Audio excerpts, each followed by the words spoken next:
नमस्कार। स्पीकर खरीदना कोई बच्चों का खेल नहीं है। आप बेसिकली एक प्रोडक्ट नहीं खरीद रहे हो। वहां पर आप अपने म्यूजिक के लिए एक वॉइस चुन रहे हो, और वो वॉइस तभी सही लगती है जब आप अपने इलेक्ट्रॉनिक्स और अपने रूम और अपने इमोशंस के साथ सही रिश्ता बना पाए।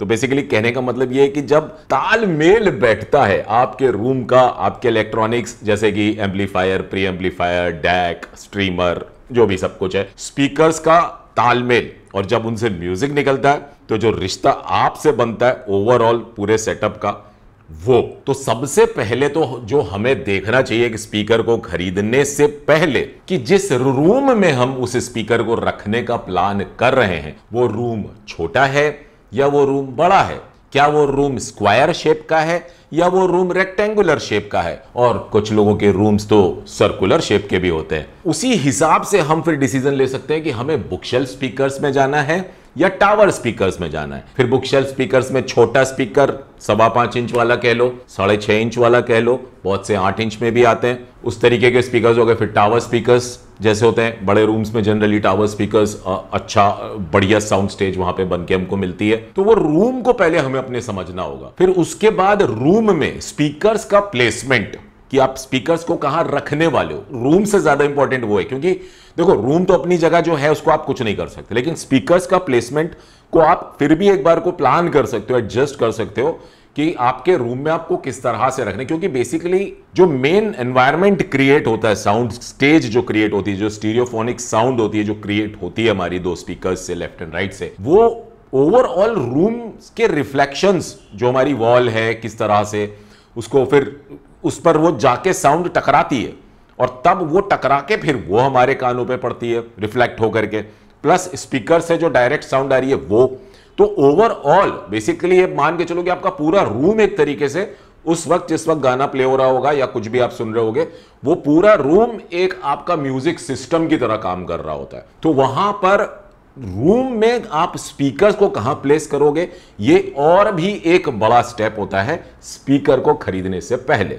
तो हमको पहले पता होना चाहिए कि हमें हमारे रूम में स्पीकर्स को कहां रखना है। अब ये सब जो टॉपिक्स है ना, स्पीकर प्लेसमेंट, फिर आपका हो गया कि रूम कैसा हो, तो इसमें बड़ा मुश्किल हो जाता है। भाई देखो, हमको लेना तो टॉप नॉच क्वालिटी का सामान है, लेकिन अब हम उसको अपने रूम में एडजस्ट कर रहे हैं कि हम प्रॉपरली एक डेडिकेटेडली म्यूजिक रूम बना रहे हैं। अगर हम प्रॉपरली डेडिकेटेडली एक रूम को म्यूजिक रूम की तरह ट्रीट करें तो फिर वहां पर बहुत सारी चीजें आ जाती हैं। जैसे अभी ये लिविंग रूम है, इस रूम में मैं कहां स्पीकर रखूंगा, तो वो इस तरह से तो मैं रख के गाने सुन नहीं सकता कि बार बार स्पीकर को उठा के टेबल पे रखूं, और क्योंकि इस रूम में और कोई जगह नहीं तो ऐसा आ जा। तो उसके लिए आपको समझना पड़ेगा ना अपने रूम को। तो वो एक ऐसी चीज हो जाती है कि जो कि आप खुद ही समझ सकते हो कि आपका रूम कैसा है, क्योंकि हर एक का रूम अलग होगा। मैं ये जरूर बता सकता हूं कि अगर एक फ्रेश रूम आपको बनाना हो म्यूजिक लिसनिंग के लिए तो वो कैसे बनाते हैं, वो तो मैं वीडियो ले आऊंगा। लेकिन हां, अब कैसे एडजस्ट करना है एक रूम में वो आपको खुद समझना पड़ेगा। बेसिक्स मैं इन फ्यूचर किसी एक डेडिकेटेड वीडियो में डिटेल में समझा दूंगा कि किस तरह से आप स्पीकर्स का प्लेसमेंट कर सकते हो। वैसे ऑलरेडी मैंने कई वीडियोस में ये सब चीजें टॉपिक्स कवर की हुई है, लेकिन एक डेडिकेटेडली वीडियो कि जहां पर कि एडजस्ट करने वाली बात आए तो कैसे एडजस्ट करके अपने रूम में रख सकते हैं, तो वो एक वीडियो में फ्यूचर में बना दूंगा। तो सबसे ज्यादा इंपॉर्टेंट चीज पहली मैंने बताई कि रूम कैसा साइज है, और उसके हिसाब से हमको क्या बुक शेल्फ लेना है या नहीं लेना है वो समझना है। देन फिर प्लेसमेंट कि रूम के अंदर हम रखेंगे कहां पे, एंड देन फिर इलेक्ट्रॉनिक्स, यानी कि हमारा एम्पलीफायर हो गया, प्री एम्पलीफायर हो गया, डैक हो गया, या फिर हमारा स्ट्रीमर हो गया, या जो भी इलेक्ट्रॉनिक्स हमारे पास हैं, उनके साथ का क्या कॉम्बिनेशन बनता है, मैचिंग होती है स्पीकर्स की या नहीं। तो इसलिए हमें हमारे इलेक्ट्रॉनिक्स के बारे में पता होना चाहिए। और यदि अगर हमारे पास अभी इलेक्ट्रॉनिक्स नहीं, हम सब कुछ ही फ्रेश प्लान कर रहे हैं, तो उससे अच्छी तो कोई बात ही नहीं हो सकती। सबसे पहले स्पीकर हमको चूज करना होगा, जो कि मैं इस वीडियो में आप लोगों को बता ही दूंगा। देन फिर उसके बाद हम अकॉर्डिंगली इलेक्ट्रॉनिक्स प्लान कर सकते हैं। उनमें जो बेसिक चीज होती है इलेक्ट्रॉनिक्स के लिए जो हमें प्लान करनी होती है, वो आपकी होती है मेनली स्पीकर का इंपीडेंस आपके एम्पलीफायर के इंपीडेंस से मैच करना चाहिए, प्लस स्पीकर की सेंसिटिविटी सबसे ज्यादा मैटर करती है। वहां से हमें पता चलता है कि वोल्टेज की कहानी क्या है। तो इस पर्टिकुलर टॉपिक के ऊपर जहां पर कि मैं बात कर रहा हूं सेंसिटिविटी, इसके ऊपर पूरा डिटेल में वीडियो ऑलरेडी बना चुका हूं, जहां पर आपको पता चल जाएगा किस सेंसिटिविटी के स्पीकर्स के साथ कितने वॉट का आपको एम्पलीफायर की रिक्वायरमेंट होगी। तो स्पीकर का इंपीडेंस और सेंसिटिविटी ये दोनों मिलकर के तय करते हैं कि आपका एम्पलीफायर उसे ड्राइव कर पाएगा या नहीं। एक हाई एंड स्पीकर जो कि बहुत ही हाई क्वालिटी का आपने लिया हो, सुपर हाई फाई क्लास का, अगर आपका एम्पलीफायर उसकी सेंसिटिविटी को हैंडल नहीं कर पाया प्रॉपरली, तो वहां पर वो हाई फिडिलिटी ऑडियो वाला स्पीकर जो आपने लिया होगा वो भी आपको डल लग सकता है। तो वहां पर हमेशा ये हमें पता होना चाहिए कि जो हमारे पास एम्पलीफायर है या हम फ्यूचर में जो एम्पलीफायर लेने जा रहे हैं वो क्या उसको प्रॉपरली हैंडल कर पाएगा हमारे स्पीकर को या नहीं। तो बहुत इंपॉर्टेंट चीज है ये, इस चीज को हमें बिल्कुल भी स्किप नहीं करना चाहिए। और यदि एक परफेक्ट मैच मिल गया स्पीकर और एम्पलीफायर का, तो एक basic affordable entry level hi fi speaker या एम्पलीफायर आपके पास हो तो भी वहां पर एक बहुत ही अच्छी साउंड क्वालिटी हम सुन सकते हैं। तो बेसिकली इंपॉर्टेंट है मैचिंग। तो वो मैचिंग परफेक्ट हो गई तो हमारे स्पीकर और एम्पलीफायर के तालमेल से जो साउंड क्वालिटी निकलेगी वो डेफिनेटली बहुत ही उम्दा होने वाली है। तो चलिए अब थोड़ा डिटेल में डिस्कस करते हैं कि आखिर एक हाई फिडिलिटी ऑडियो की दुनिया में आने वाला स्पीकर अगर हमें खरीदना हो तो उसके लिए हमें क्या इंपॉर्टेंट चीजों के बारे में पता होना चाहिए। सबसे ज्यादा इंपॉर्टेंट होती है ब्रांड की ट्रांसपेरेंसी। ब्रांड के नाम से ही सब कुछ नहीं हो जाता है, ब्रांड की ट्रांसपेरेंसी सबसे ज्यादा इंपॉर्टेंट होती है। जैसे कि किस मटेरियल से, वुड का जो भी मटेरियल है वो किस मटेरियल से बना है, थिकनेस क्या है, डायमेंशंस क्या हैं, स्पेसिफिकेशन स्पीकर के पूरे ओवरऑल जो होने चाहिए वो सब क्या है। सुने हुए ब्रांड्स के नाम पर हमें नहीं जाना चाहिए कि भाई अरे बहुत सालों से हम इसका नाम सुन रहे हैं, अरे ये तो हम बचपन से सुनते आ रहे हैं तो बहुत बढ़िया बनाता ही होगा। ये ऐसा कैसे ट्रस्ट कर लें? नहीं कर सकते। हमको पता होना चाहिए जो प्रोडक्ट हम लेने जा रहे हैं उसके बारे में पता होना चाहिए कि आखिर हम क्या लेने जा रहे हैं। जैसे कि बहुत सिंपल सी चीज है फ्रीक्वेंसी रिस्पॉन्स। आप लिखने को लिख देते हैं ब्रांड्स की भाई 40 हर्ट्ज तक जाता है, 45 हर्ट्ज तक जाता है deep, and then up to 20 kilo hertz तक जाता है। तो ये तो एक जनरल सी आम बात है, बट प्लस माइनस 3 dB या कईयों में तो 6 dB का भी वेरिएशन आता है। It all depends. तो वो कितना है ये जानना बहुत जरूरी होता है। ये सब छोटी छोटी चीजें जैसे कि मैं बता रहा हूं, अगर ये सब ब्रांड ने स्पेसिफाई की हुई है दैट मीन्स आप मान के चलो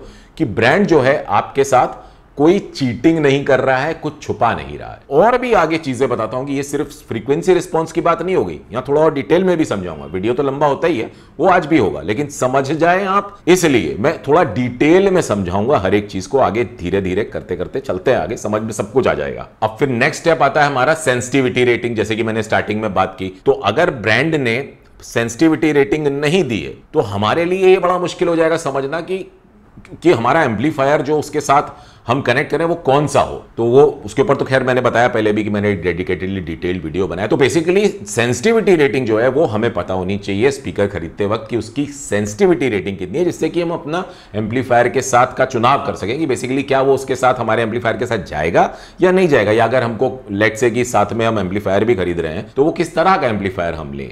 तो वहां से उसके पावर के बारे में जानकारी मिलती है। फिर आती है बात कि स्पीकर के अंदर जो ड्राइवर लगा है उसके अंदर वॉइस कॉइल होगी। वॉइस कॉइल पर लगने वाला जो कॉपर का मटेरियल होता है बहुत ही ज्यादा क्रिटिकल और इंपॉर्टेंट रोल प्ले करता है, क्योंकि वो ही तो है गला स्पीकर का जहां से आवाज निकलती है, और वो कितना साफ है उस पर ही निर्भर करता है कि कितनी साफ आवाज कोन से निकलेगी।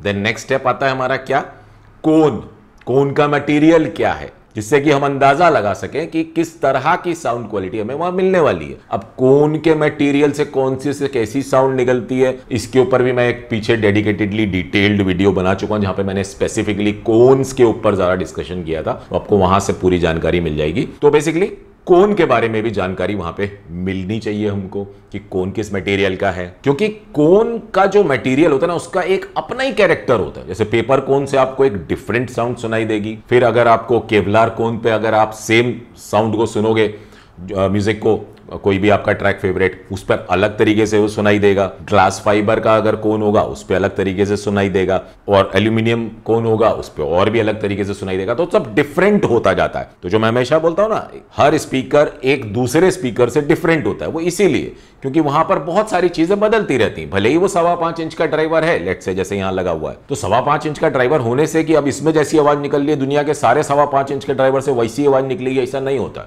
या लेट से कि अगर हम ट्विटर के बारे में बात करें, सिलिकॉन ट्विटर इसमें लगा है, तो दुनिया के जितने भी सिलिकॉन ट्विटर आते हैं उनमें से जो आवाज निकलने वाली है वो भी सेम एक जैसी निकलती होगी, नहीं, ऐसा बिल्कुल भी नहीं है। वर्स्ट साउंड भी सिलिकॉन ट्विटर प्रोड्यूस करते हैं और द बेस्ट साउंड भी सिलिकॉन ट्विटर प्रोड्यूस करते हैं। वहां पर क्या चीजें आती हैं, वहां पर आती है सुनना, जिसके बारे में हम आगे इसी वीडियो में और ज्यादा डिस्कस करेंगे। तो कौन का मटेरियल हो गया यहां पर समझने वाली बात, जो कि हमारे वूफर ड्राइवर के स्पेशली जो मैंने बात बताई। फिर जब बात चल रही है कौन से, तो वहां पर रबर सराउंड कौन सा दिया गया, तो ऊपर एक रबर का जो लगा रहता ना, जो जब स्पीकर आगे पीछे होता है तो साइड में एक रबर लगी होती है, दैट इज रबर सराउंड। तो वहां पर वो उसका क्या मटेरियल है, तो उससे हमें उसको पता चलता है कि वो कितना हार्ड होगा, सॉफ्ट होगा, या लेट से उसकी लाइफ कितनी होगी। साथ ही लाइफ से अगर बात जुड़ी हुई आती है तो वहां पे आता है स्पाइडर का मटेरियल क्या है, यूज किया गया है, उससे उसका मूवमेंट पूरा कंट्रोल होता है स्पीकर का, तो वहां से हमको ओवरऑल उसकी लाइफ गैस करने को मिल जाती है। फिर वही मैग्नेट कौन सा लगा है, स्पीकर ड्राइवर के बारे में बात चल रही है,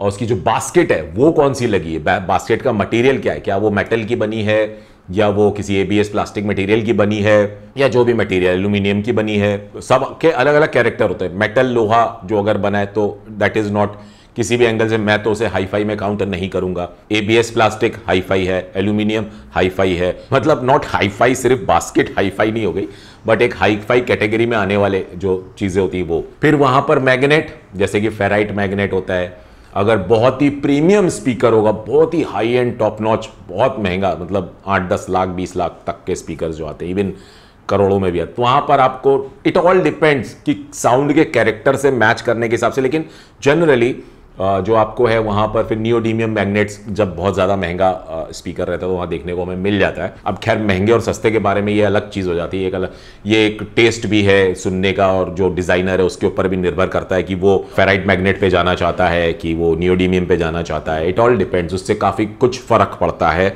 ओवरऑल साउंड क्वालिटी है उस पर। तो वो भी एक चीज हमें पता होनी चाहिए कि भाई अंदर मैग्नेट कौन सा लगा है। फिर बात आती है जो ड्राइवर से बाहर निकलने के बाद ड्राइवर के हिसाब से कैबिनेट बनती है। तो जब ड्राइवर के हिसाब से कैबिनेट बनी होगी तो उस कैबिनेट को बनाने के लिए कौन सी वुड का यूज किया गया है, थिकनेस कितनी थिकनेस है, फिर अंदर की ब्रेसिंग। अभी यहां थोड़ा सा डिटेल में जाना शुरू करूंगा क्योंकि यहां पर इंपॉर्टेंट चीजें अब शुरू होती हैं।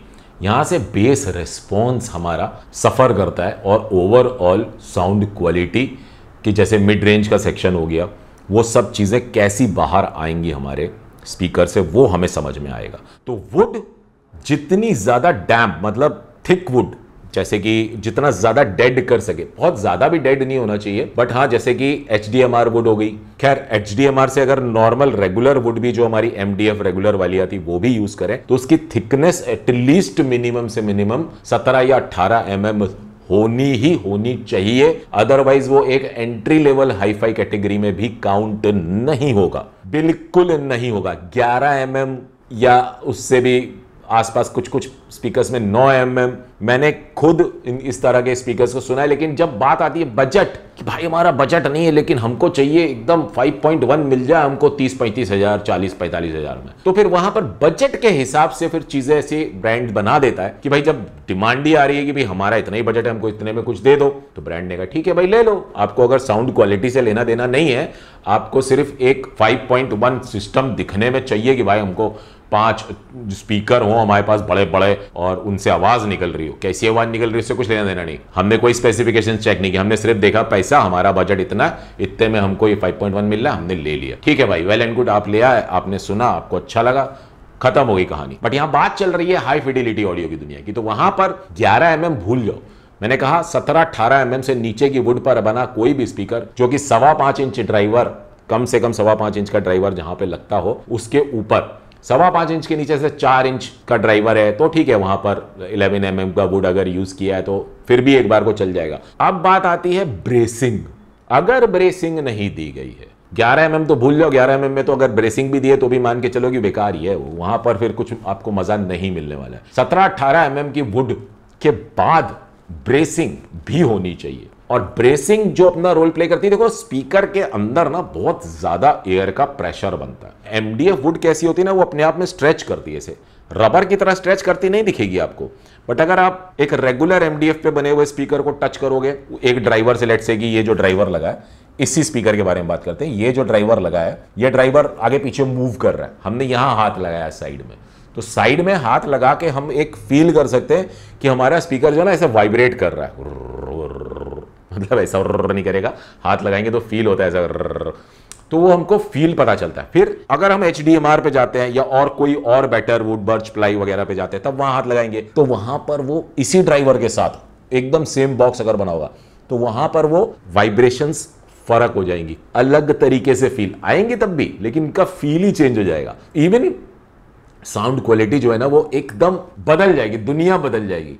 बट डिपेंड करता है ड्राइवर के साथ का वुड का कॉम्बिनेशन, तो ऐसे ही नहीं होता, तालमेल यहां पर भी बैठता है कि कौन सी वुड के साथ कौन सा ड्राइवर जा रहा है। ऐसे कुछ भी कोई भी रेगुलर एमडीएफ वुड में लगा दिया, जो अपनी आती है ये रेगुलर एमडीएफ जिससे इस तरीके के स्पीकर्स बने, ये भी एक रेगुलर एमडीएफ से ही बना हुआ है, तो इसमें ये ड्राइवर जैसे कि अगर लगा है तो, और इसी में मैं कोई और एकदम हाई एंड ड्राइवर लेकर के उसको भी इसी वुड से बना दूं जो अपना रेगुलर एमडीएफ होता है, तो वहां पर माइट भी पॉसिबल कि उस ड्राइवर के साथ जो आउटपुट मिल सकता था हमको किसी और बेटर वुड के साथ का कॉम्बिनेशन से, वो शायद ना मिल रहा हो। तो बहुत एक्सपेंसिव और बड़े महंगे महंगे ड्राइवर्स आते हैं जिनके साथ का बहुत इंपॉर्टेंट है हमें वुड का तालमेल बैठाना, तो वो जब तक वुड का तालमेल नहीं बैठेगा तब तक वो क्वालिटी जो साउंड की है वो नहीं निकल पाएगी। क्योंकि जैसे कि अगर मैं बात करूं आपको, अगर एक उदाहरण देने के लिए, अगर गिटार आपने सुना हो तो गिटार के पीछे एक बहुत बड़ा सा ऐसा राउंड सा शेप का बॉक्स बना होता है और बीच में एक होल कटा होता है, अकॉस्टिक गिटार जो होता है, तो उसमें गिटार में जब स्ट्रिंग जो तार होती है उसको अगर हम थर करके खींच के छोड़ते हैं तो वहां एक साउंड जनरेट होती है, टरिंग,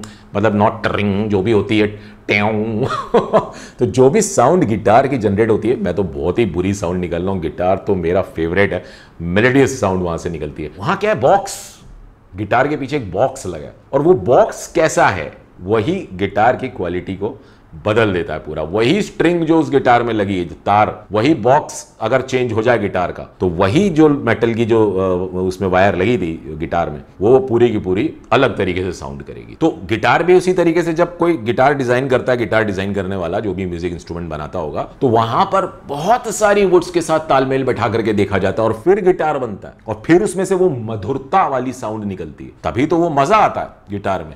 तो वैसे ही, क्योंकि अब तो हमारा भी ये भी तो इंस्ट्रूमेंट ही हो गया ना एक तरीके से, क्योंकि यहां पर हम इंस्ट्रूमेंट सुनने के लिए एक डिवाइस खरीद रहे हैं या वोकल सुनने के लिए एक डिवाइस खरीद रहे हैं जिन्हें कि स्पीकर बोलते हैं, तो वहां हमें पता होना चाहिए कि भैया वुड के साथ स्पीकर का तालमेल बैठा है या कुछ भी वुड लगा करके हमको माल चिपकाया जा रहा है। तो यहां पर हमें पता होना चाहिए कि किस वुड का यूज किया, उसकी थिकनेस क्या है। तो मैंने थिकनेस बता दी 11 mm, मत जाना, कोई भी दे रहा हूं मत लेना। फिर आती है बात कि भाई चलो ये तो होगी थिकनेस, अंदर ब्रेसिंग जो मैंने कहा, अगर ब्रेसिंग नहीं है तो मतलब फिर कुछ मतलब नहीं है। हाँ, अभी ये है कि इट ऑल डिपेंड्स कि अगर 18 mm का एक 17 या 18 mm की वुड यूज की है एमडीएफ, तो माइट भी पॉसिबल 5.25 इंच पे कुछ लोग वहां पर ब्रेसिंग ना भी दें, लेकिन वहां पर जैसे कि इन स्पीकर्स के बारे में बात करूं तो यहां पर क्या हो रहा है कि यहां पर स्लॉट पोर्ट दिया गया। तो स्लॉट पोर्ट में क्या होता है कि जो नीचे का स्लॉट है ना, तो यहां पर एक एक्स्ट्रा वुड डाली जाती है जो पीछे तक स्पीकर के अंदर तक जाती है, तो वो काइंड ऑफ ब्रेसिंग का भी काम करती है और साथ में पोर्ट का भी काम करती है। वहां कहानी थोड़ी डिफरेंट हो जाती है। तो इस तरीके के तो डिजाइनिंग के ऊपर बहुत कुछ मैटर करता है। लेकिन हाँ, अगर वो गोला वाला पोर्ट दिया है प्लास्टिक का जो रहता है अपना फ्लेयर्ड पोर्ट जिसे हम बोलते हैं, तो वो पोर्ट दिया गया हो और उसके साथ अगर ब्रेसिंग नहीं मिल रही है, दैट मींस कि वहां पर आपको बूमी साउंड, मडी साउंड, डल साउंड, बेस के डिपार्टमेंट में माइट भी पॉसिबल आपको लगे अरे भाई क्या बेस आ रहा, बट वो ही होने वाला है, वो क्लीन बेस नहीं काउंट होगा, वो एक साफ सुथरा बेस काउंट नहीं होगा। वहां से जो वोकल्स भी हैं वो भी नाक से जैसे आवाज आती है कई बार, वैसे ऐसे से फील देना आपको शुरू कर सकते हैं। ऐसे पुराने जमानों में गाने हुआ करते थे ना जब, वैसे वाले टाइप के, तो वो उस तरीके का वुड के साथ का कोई भी बना हुआ स्पीकर हमें नहीं चूज करना चाहिए when it comes to high fidelity audio. फिर जब बात चली रही है कि चलो ठीक है भैया ये तो वुड के बारे में बता दिया, अंदर डैम्पिंग मटीरियल भी यूज किया जाता है, जैसे कि पॉलीफिल हो गया, फेल्ट हो गई, कुछ लोग वो अंडे वाला फोम, एक्यूस्टिक फोम करके आता है, वो डाल देते हैं, भर देते हैं। अगर एक्यूस्टिक फोम लगा रहा है कोई, भर के दे रहा है, मतलब मैं तो कभी नहीं खरीदूंगा, कोई भी ब्रांड लगा रहा हूं, मेरे को पता है उसके कॉन्स क्या है, प्रोस तो मतलब ना के बराबर ही है ही नहीं एक्चुअली देखा जाए तो मेरे हिसाब से वो कॉन्स। अब फेल्ट और पॉलीफिल अगर लगाई है तो उसकी कितनी रिक्वायरमेंट है, कितने की जरूरत है उतना लगाना चाहिए। जैसे कॉम्बिनेशन इट ऑल डिपेंड्स कि कितने की जरूरत है और कितना लगाना चाहिए, ये भी एक बहुत बड़ा माप, इसको भी कैलकुलेट किया जाता है। से रैंडमली फिल कर दिया, बहुत सारे स्पीकर्स में मैंने देखा है कि 11 mm की थिकनेस के वुड यूज किए और अंदर ठूस ठूस के खूब सारा पॉलीफिल भरा हुआ है, व्हाइट वाला जो अपना रहता है, बट वहां पर वो एक डिफरेंट काइंड ऑफ एक अच्छा सा फील तो देता है, बट वो एक्चुअली वो क्लीनलीनेस, वो ट्रांसपेरेंसी की जो मैं बात करता हूँ, वो वहां वो फिर वो रह नहीं जाती, वो मतलब बिलो एंट्री लेवल, मतलब एंट्री लेवल में वो हाई फाई में वो काउंट ही नहीं होता। फेल्ट का हम जरूर डेफिनेटली, फेल्ट एंड पॉलीफिल का कॉम्बिनेशन जैसे कि हमने हमारा डीआईवाई टावर में भी किया, तो वहां पर हमने उसको प्रॉपरली पूरे को डैम्प किया, क्योंकि वहां पर जो आउटपुट मुझको जो देना था, जो वो बेस का जो रेस्पॉन्स देना था, वो वीडियो देखिएगा आपको वहां पता चलेगा, मैंने उस चीज के बारे में पूरी जानकारी दी है। वहां पूरा मतलब ओवरऑल ड्राइवर के साथ वुड का एंड देन फेल्ट का एंड देन पॉलीफिल की क्वांटिटी का पूरा कैलकुलेशन करके वो बनाया, तब जाकर के वो जो आउटपुट चाहिए वो मिल पाया है। बहुत जल्दी डेमो रूम अवेलेबल कराने वाले हैं डॉट साउंड, वहां आकर के आप लोग पहले सुनिएगा, अपना डिसीजन लीजिएगा और तब खरीदिएगा, क्योंकि मैं हमेशा बोलता हूं कि बिना सुने मत लेना। तो यहां पर अचानक से Dodge hi-fi HT1 tower speaker की बात आ गई, तो मैंने कहा चलो बता देते। तो जैसे कि अभी फिर बात आई पोर्ट को लेकर के, मैंने बात की थी कि पोर्ट का ट्यूनिंग फ्रीक्वेंसी मेंशन होना चाहिए कि पोर्ट किस फ्रीक्वेंसी पे ट्यून किया गया है, वो हमको पता होना चाहिए। फिर स्पीकर ड्राइवर जो लगता है अंदर, उसके अंदर जो वायर गई है, वो वायर का मटेरियल थिकनेस, वायर कितने गेज का है और क्या वो ऑक्सीजन फ्री कॉपर है कि ऑर्डिनरी कॉपर है या क्या, वो डिटेल वहां पे लिखी होनी चाहिए स्पेसिफिकेशंस में। फिर हमें यह भी पता होना चाहिए कि जैसे कि स्पीकर के ऊपर जैसे फिनिशिंग के बारे में बात करें, तो अगर पेंट किया है तो कौन सा पेंट है, ग्लॉसी है, मैट है, या फिर विनियल रैप किया है या क्या, वो सब भी वहां पर मेंशन होना चाहिए, जिससे पता हो। कई बार क्या होता है, ऐसा अनुमान लगा लेते हैं कि जैसे रोजवुड फिनिश का विनियल रैप किया गया, लेकिन लिखा नहीं है वहां विनियल रैप, तो अब हमको लगता है अरे रोजवुड में मिल रहा है, तो मतलब भ्रम हो जाता है, ऐसा धोखा हो जाता है, तो वो नहीं होना चाहिए। वहां मेंशन किया होना चाहिए क्या। इवन जो हमारा मटेरियल हम यूज करते हैं ना, विनियल हो गया या पेंट हो गया या क्या, इस सब से भी ओवरऑल जो हमारा साउंड स्टेज क्रिएट होती है उस पर भी फर्क पड़ता है। बहुत माइन्यूट होता है, बहुत बारीक सा चीज है वो, लेकिन वो भी फर्क पड़ती है। तो वहां से हमको पता सब कुछ होना चाहिए कि क्या क्या मटेरियल्स यूज किए गए हैं ओवरऑल स्पीकर को डिजाइन करने के लिए। अब उसके बाद क्रॉसओवर, हार्ट, दिल, धड़कन हमारे किसी भी स्पीकर की। बहुत सारे ब्रांड ऐसा करते हैं, एक ऑर्डिनरी क्रॉसओवर बाजार से, मार्केट से लिया, लगा दिया, उसमें से जो ट्विटर के लिए वायर निकली थी उसको दे दिया, जो वूफर के लिए थी उसको दे दिया। ये ही सबसे बेकार तरीका है एक स्पीकर को डिजाइन करने का। तो हाई-फाई तो भूल ही जाओ, वो नॉन हाई-फाई कैटेगरी में भी मैं उसे काउंट ना करूं, क्योंकि जो क्रॉसओवर है वो प्रॉपरली डिजाइन होना चाहिए। तो पूरा क्रॉसओवर जो है ना वो अलग से बनता है। कोई भी दो ड्राइवर ले लो आप, जब उन्हें आप एक बॉक्स को बना करके उसमें लगाओगे तो वहां आपको माइक्रोफोन आते हैं, मेजरमेंट माइक्रोफोन से मेजरमेंट वगैरह लेकर के, मतलब ये तो डिजाइनिंग में जा रहा हूं मैं, डीप जा रहा हूं, उतना जाने की मेरे को जरूरत नहीं है यहां पे। बट समझना ये होगा कि अगर स्पेशली क्रॉसओवर डिजाइन किया है ब्रांड ने अपने ड्राइवर्स और जो भी हो, ट्विटर, वूफर या जो भी मिड रेंज लगाई है, 3 वे बनाया, तो वहां तो क्या वो अलग से डेडिकेटेडली उन ड्राइवर्स और उस बॉक्स के साथ के रेस्पॉन्स के हिसाब से प्रॉपरली ट्यून करा है या नहीं। अगर किया है तो well and good, tick mark, हमें यही चाहिए। और अगर एक ऑर्डिनरी कोई डिटेल ही नहीं दी है क्रॉसओवर के बारे में, तो ये आप समझ जाओ कि भैया इधर कुछ तो झोल झपाटा है, उससे तो दूर ही रहना। तो क्रॉसओवर में एटलीस्ट पता होना चाहिए कि किस तरह की कॉपर का यूज किया गया है, जो भी इंडक्टर्स वहां पे लगे होंगे उनमें कैपेसिटर्स जो हैं वो क्या ऑडियोफाइल ग्रेड वाले हैं या ऑर्डिनरी इलेक्ट्रोलिटिकल जो कैपेसिटर्स वगैरह आते हैं वो डाल दिए हैं। रजिस्टर्स भी जो आते हैं वो भी ऐसे ही सस्ते वाले जो अपने लोकल आते हैं वो डाल दिए हैं कि प्रॉपर ऑडियोफाइल ग्रेड वाले डाले। ये सब चीजों से हम अंदाजा लगा सकते हैं कि क्रॉसओवर का बिल्ड क्वालिटी कैसा है, प्लस क्या वो स्पेशली डिजाइंड है स्पीकर के लिए या नहीं। तो वो क्रॉसओवर के बारे में इतनी मिनिमम रिक्वायरमेंट होती है